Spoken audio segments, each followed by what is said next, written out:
secrecy protection. We explain what measures employers are supposed to take under the new directive for the protection of trade secrets. Ms. Meyer is the director of a company. Mr. Schmidt from the HR department has handed in his resignation and is now waiting out his standard notice period. While surfing on the company intranet, he discovers a freely accessible, up-to-date customer list including all contact details and order amounts. With no misgivings about mischief, Mr. Schmidt makes a copy of the files and sends it to his future employer. Thanks to the IT department, Ms. Meyer notices the data theft. That crosses the line. So she dismisses him, effective immediately. Mr. Schmidt objects and sues for dismissal protection. Ms. Meyer contacts her lawyer, Mr. Foster, whose firm specializes in such matters.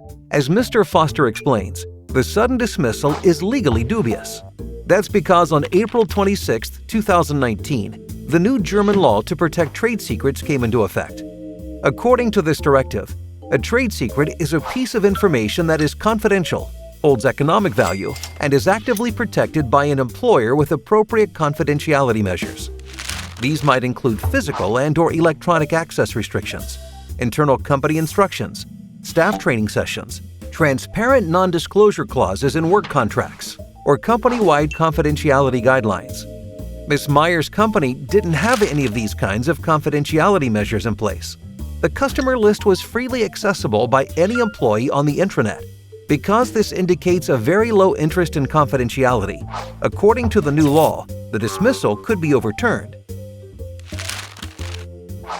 What can Ms. Meyer do to protect her company in the future? Her lawyer, Mr. Foster, explains that now is the time for employers to designate their trade secrets, associate them with specific groups of employees, and classify them to different confidentiality levels. Sensitive data should not be accessible to an employee if it's not relevant to his daily work. Non-disclosure clauses in work contracts should be revised. Ideally, they should refer to an internal company set of confidentiality guidelines. Failing to take these types of measures could be interpreted by labor courts in the future as a sign of negligence or limited interest in protecting trade secrets. As part of the balancing of interests that is standard in employment law, this could considerably worsen the legal standing of employers in labor court proceedings. Our law firm is ready to give you the support you need to make sure that your trade secrets remain protected under the new legal framework. Our attorneys are happy to advise you on suitable confidentiality structures so that you avoid potential risks.